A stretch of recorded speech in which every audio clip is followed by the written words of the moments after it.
Hey traders, David Frost, my strategic forecast. You're here for another episode of Common Sense Market Analysis. Today is Thursday, August 13, 2020. We're looking at a daily chart of the SPY or Spider, which is the proxy for the S&P 500. What do we have on the docket today? We have a lot on the docket. I have some good stuff in the notes. We're going to go a little bit off the beaten track, but it's all going to circle around to make sense in the end. First order of business, and this is an important order of business, and it's becoming more important as the week comes to a close.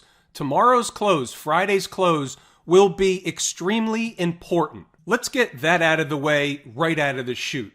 Traders that have taken the course, Lazy E-mini Trader, will recognize just how important this week is, how this week closes, and just the fact that this week will close tomorrow is still going to be important any way you want to look at it. Now, when we look at the daily chart, we have three main things that are going on right here. Maybe there's more than three main things, but three main things that are really jumping off the page at me today. First thing, and this is not a new thing, is we need to recognize the high from the candle that is technically still a reversal candle. The high happens to be 337.54. So while we got above that high yesterday, we closed below it. So therefore, technically speaking, that reversal candle is still operational and intact. Now today, they put in a doji candle, and the closing price was 336.81,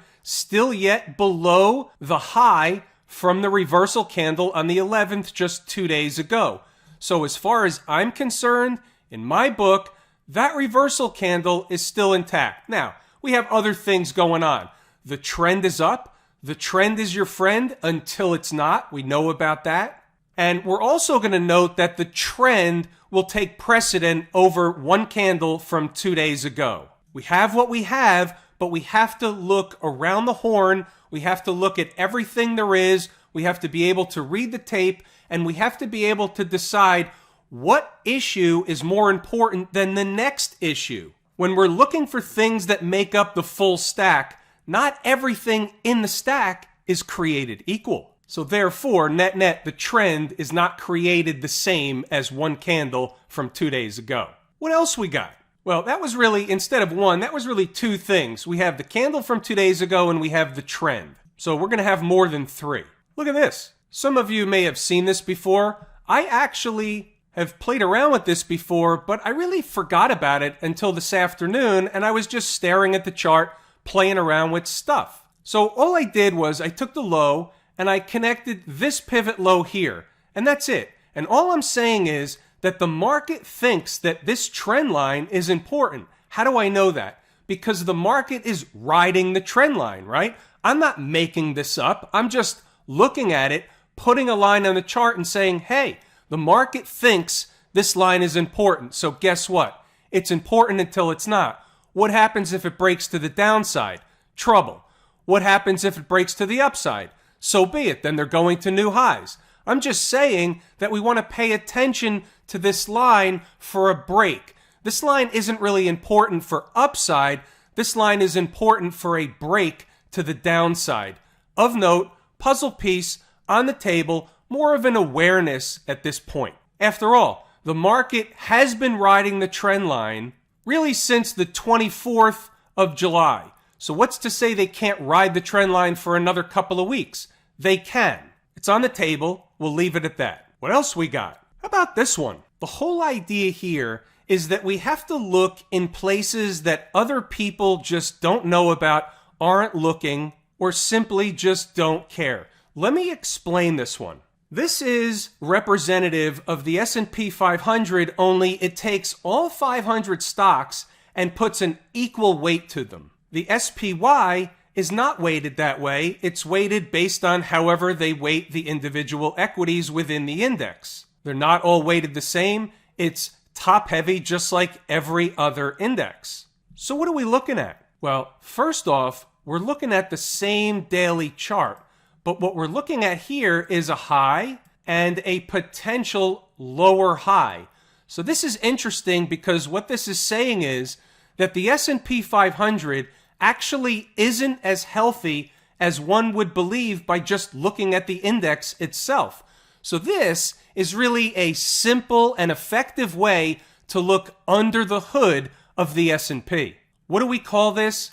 Well, I call this a non-confirmation signal. I think a lot of analysts out there would call this a non-confirmation signal of a breakout to new highs. Doesn't mean the market's going to turn tomorrow, but what this is another puzzle piece and part of the awareness brigade. So you can see when we look at the weekly chart, we're nearing the all-time highs. We have other stuff on the table that matters. Now, both things could actually take place. What are both things?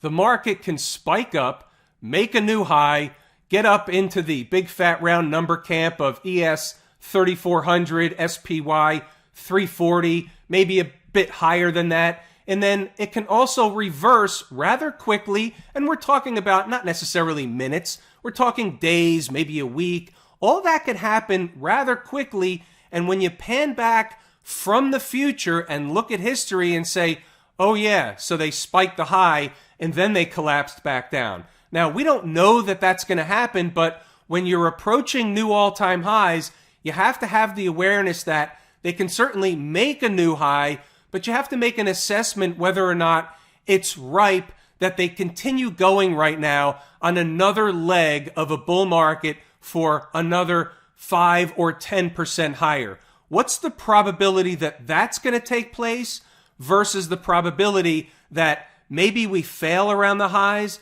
maybe we make a new high and then turn back down versus making a new high and keep going for another several months, let's say.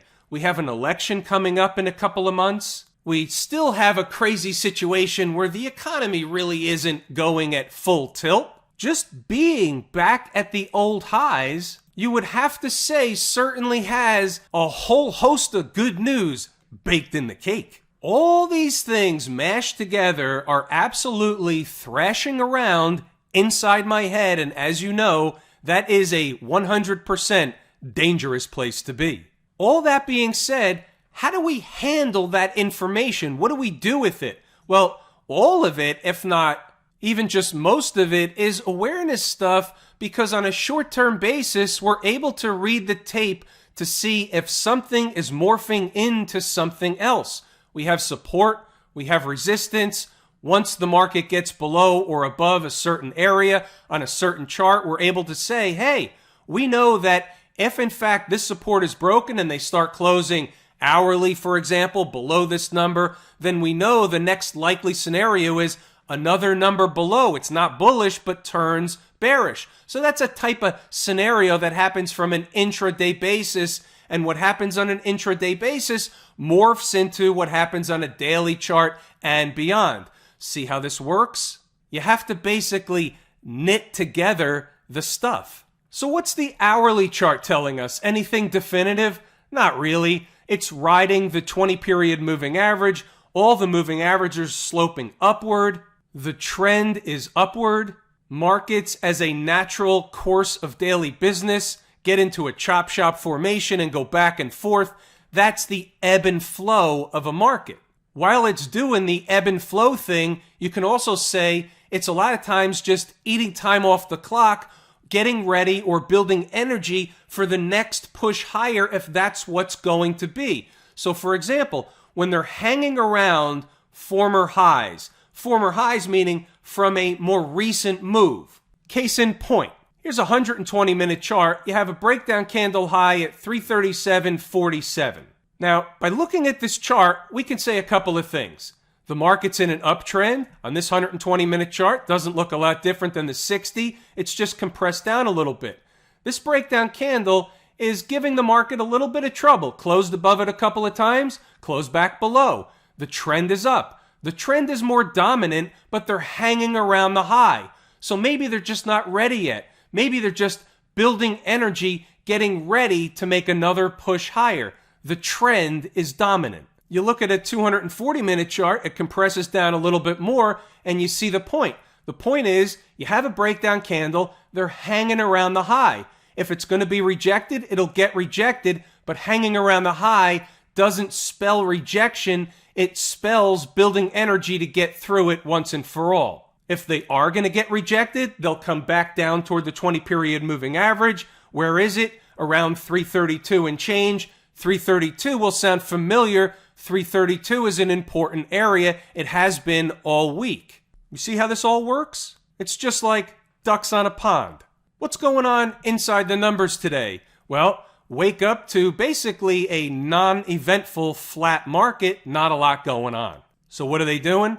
Eating time off the clock. Let's move along a little bit and get through some of the commentary. Right out of the chute, the early thoughts are, where's the spot? What happens if they have an early shakeout operation? Where will the buyers be willing to pick up the market? This morning, my number was 335.75 to 336 area. As a safety net, we cite the gap down below as a just-in-caser. You have to come pre-prepared. You got to show up in uniform, ready to go. Then, of course, we give both sides, so you see, what about up north? Well, they'd be trying to get up to the old highs. What cat and mouse game they play up there is anyone's guess. We have to know, because we're close by, the former high is 339.08. They've been into the 338s, so they're working on it, moving right along. What you'll see around 937 is they never even got down to my number. Early buy the dip crowd, rip the market back up. You know the routine, right of the vertical is today's activity, 5-minute chart. Here's my number at 336. Guess what? They didn't even get there early in. They got to 336.46, and then they ripped the market back up. Early buy the dip crowd. Well, guess what? They did it later. It's not the same routine into the end of the day. Obviously, the number was good, but the trade is not the same at the end of the day. Let's move up through the notes. Obviously, what I urge you to do is read the commentary, go back to the chart, double check the work, and then go listen again and repeat, rinse, repeat again. We'll get to stocks on the move. We had ZTO, we had PING, and then, of course, we have 337. That's in the SPY. That's an important number. Let's look at 337 a little bit compressed on a 15-minute chart, and you'll see here that it is, in fact, important. So they run a test over here. The low is 337.06, have a nice rally or bounce away, and then they give it up into the end of the day, and then do what? Rally back to get above 337 before the close. However, at the closing bell, they close at 336.85. Any accidents or coincidences? I think not. So therefore, for me, closing below 337 is important. However, if you look at the top of the chart right now as I make this video, above 337 by a few pennies. This is in the after hours activity. Doesn't really count for much. I just figured I would point it out. Let's move along, get up through the notes a little bit. It was a very quiet day for the most part until they got going on the downside in the afternoon. But for the most part, it was a garden variety chop shop formation. Here's an hourly chart, compressed yet again. For the first 4 hours of the day, they basically, after the morning buying frenzy, they just went sideways for 4 hours. Dropped down to run a test at 337, went out into the end of the day right around and below 337. Still, any way you look at it, it's a very narrow range. Other than one spike up and one spike down, it was a narrow day. Hence, the little doji candle on the daily chart. Moving right along. Get into 10 o'clock already, the market's quiet, the volume dries up. In fact, the volume was very light all day long into the end of the day. So what happens in light volume is any type of volume can accentuate a move, whether it's on the upside or the downside, which brings me to another point that I'll get to after I get through the notes. So let me scroll up. Obviously, pause the video, read the notes, go back to read the chart. And here's something that was going on in the middle of the day. So we put up a chart. Here was a 30-minute chart. This was a 30-minute bull flag pattern that ended up coming down to do what? Test the low of the breakup candle. You'll see that in the notes as well. As long as you know what's going on, not that every trade is going to work out. If in fact any trader did take a trade based on any information in here, as long as you know both sides, You have to know where you're wrong. You have to know where they're headed, where resistance is, where support is. And guess what? If you follow and paint by the numbers, you're going to be right way more than you're going to be wrong following this stuff. Let's get to stocks on the move. So we had a slight list today, 6 stocks. ZTO and MU hit their number. Cisco jumped the target. I want to look at that chart anyway. I think it's important, a little bit of a lesson learned. And then we have PING or PING. Take note of the numbers. Let's pick them apart. ZTO, 5-minute chart, haircut at the open, 2 numbers on the board, paint by numbers. Average entry about 34.45, and guess what? Minutes later, you're at a high of 35.19. Not a home run, but it certainly is a base hit. Some keep going, some come back down. Traders who paint by the numbers would have booked at minimum of some of the profit. Then it turns into a risk-free, emotionless trade. Why is that? Because if it comes back down to your entry area, you can just scratch out of the rest and you still wind up with a profitable opportunity. There's nothing wrong with that. There's also nothing wrong with taking the whole thing off, up 1%, up 1.5%, take another base hit, move on to the next trade. Nothing wrong with that either. Base hits put hitters in the Hall of Fame. Here's a 15-minute chart. Not the greatest trade on the board, but it gave you the deal in the morning, and you can see the importance of the numbers. Even though they spike below, they fight back to the numbers. They banter back and forth in between the numbers, and then they close above the numbers. The numbers were important. How about MU? This one was kind of comical in a way. So they give a base hit, has a high over here of 47.17, kind of a lame base hit, kind of a bunt for base hit, maybe even an error on the play. Not really what we're looking for. So here's what happened. I'm still in the trade. I don't sell when it pops up. I'm not able to catch it today. Frankly, I was looking for more. Now, they come back down, and I'm willing to play again at 46.15. What's the low over here? How about 46.16? Where do they go? Right back up to the second number. Now, here's an off-track type of situation. The volume is drying up across the market. They just came up short of the second number and are now bouncing away. So I break the rules.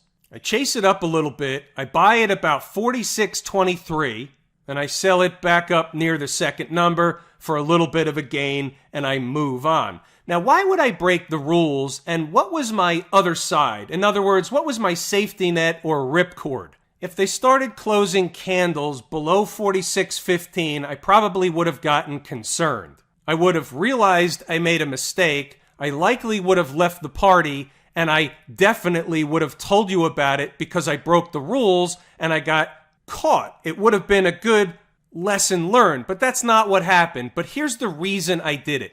The volume was so light, the market was in sleep mode. What happens when the volume is that light? Generally speaking, not all the time, but I took a calculated risk.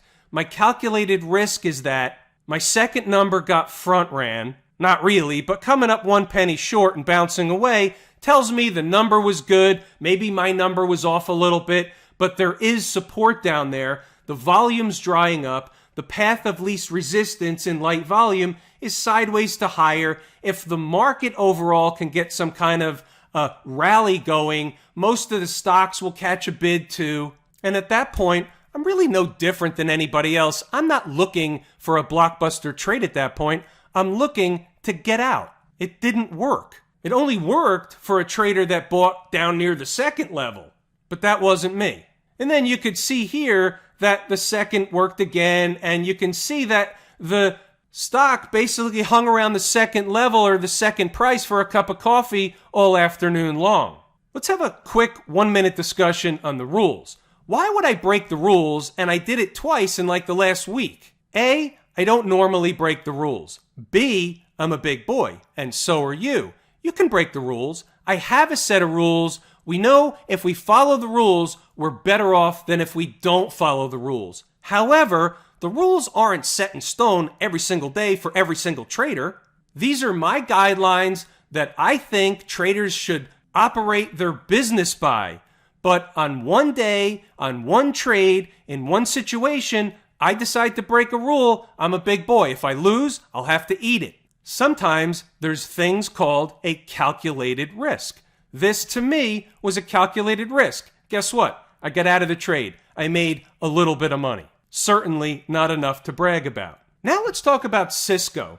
Cisco was on the board, 43.89. Now, it was above 43.89 up until near the opening bell. It got below, and the reason why I wanted to bring this up is, why wasn't there a second number in Cisco? And there is a second number in Cisco, but here's the issue. The second number in Cisco was not close enough to the first number, meaning the stop would have had to be below the second number, meaning way too far from the first number. So I didn't put it on the board. So I figured, here's the deal.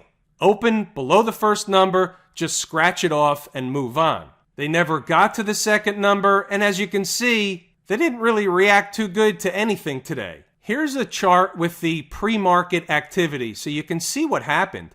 This is the candle ending at 9:20 a.m., and this is the candle ending at 9:30 a.m. So right before the opening bell, they dove down below the number. That tells me a couple of things. A, the number was right, meaning it's an important number. They opened below, we don't want it, because that means they're headed to a different destination. You never know which ones are going to give you the rocket ride. Had a couple of fits and starts near the open, but this is a good lesson learned too. So here's an opportunity to learn something. So here's the opening price at $30.93. My number was $30.91. So there's a couple of things going on here at the open that traders need to be aware of. Obviously, I'm speaking to inside the number members. When you see this, one of two things is taking place. Either the market is telling you that's the number. They're going to hit it and they're going to go. We see that a lot. But what we also see sometimes is they open right around the number. Maybe a couple of pennies below keeps us out of trouble, but a couple of pennies above, and then they hit it through the floor anyway. So when a stock opens right around the number, traders have to realize it does increase the risk of that trade, but also can be telling you, hey, buddy, that's the number. We had two extreme examples today. One was Cisco dove down right before the opening bell, right below the number, and then ping right at the opening bell, still open 2 pennies below, still dove down, still took off like a bat out of hell. The stock was over $33 by 10:45. What's going on over in Camp IWM? Well, with the daily chart, it's in an uptrend, a little bit far away from home base, the 20-period moving average, going sideways for a couple of days. It's really all we have. Can we call the other day a reversal candle? Sure we can. Have they gotten above the high? No, they haven't. Is it still intact? Sure it is. What's more dominant? The trend. They can jam over the high of that candle from the other day in a minute. What about the folks down at the transportation department? Well, you had that little tail candle yesterday, a little down day today, extended away from home base. Are they just eating some time off the clock, maybe pulling back a little bit, letting price catch down or up to home base, whatever have you? At present, yeah, that's pretty much all that's going on. But don't let the weekly chart fool you. The weekly close will be important. We'll cover that after tomorrow's close. Taking a look at the hourly chart of the transports, interesting. You've got a bearish, flaggish thing going on. Does that mean we're going to see another pullback day on Friday with the bearish pattern on the hourly chart? Is that going to begin to materialize to the south side on Friday? It's possible. It's an awareness. We don't know for a fact that it will, but it's interesting, so therefore we like to know that it exists. What about the folks out in Silicon Valley? What's going on over here? Still have yet to get above the highs from the other day, but the trend is up. There's nothing wrong with the tape when you look at the Q chart. We have a doji candle today. Is that important, or is the trend more important? Well, they're both important, but guess what? The trend takes precedent. This won't go on forever. Here's your monthly chart, but it can go on for a while longer. How long, and remember, this is a monthly chart, so you have to think in terms of long term, but how long are they really going to stay this far away from home base? Long-term chart, each candle takes an entire month to materialize, but it's the concept.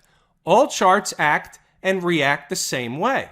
The daily chart, it's basically riding the trend. So technically on the daily chart, there's nothing doing here. There's nothing wrong with this chart as long as they continue to ride the 20-period moving average. And then we know at some point they will begin to correct. The monthly chart will have a garden variety correction. We'll find price down somewhere in the neighborhood into these moving averages down here. Everybody will be in a panic, and it will be a garden variety correction. That's the way the market works. The financials, down 0.5% today. Above the moving averages, okay. In pullback mode, nothing really wrong with that, but that doesn't mean they can't pull back more. So when we see stuff like this, we know the trend is dominant, same routine. We like to look at other charts, see what else we can find. Hourly chart. So they make a high, reversal candle, come down, fill the gap, find stability, still trading above the gap. Is that normal? Yeah, it's normal garden variety market behavior. Start getting below and closing below the gap. We talked about 25 a couple of days ago. Guess what? That's a different story. Hit 25, turn around and go back in the other direction. That's normal stuff. Smash mouth, the trend is your friend until it's not. Anything to really discuss here other than the fact that it was down 0.5%. It's a proxy for the tech space, but on a $170 price tag, we're down less than $1. We're not going to make a federal case out of that. We're going to go with the trend is your friend until it's not. Have I told you how much I appreciate each and every one of you? Without you, these videos are not possible. That is true and accurate information. We're going to pull the ripcord here today. I'm David Frost, my strategic forecast. Thanks again for tuning in to another episode of Common Sense Market Analysis.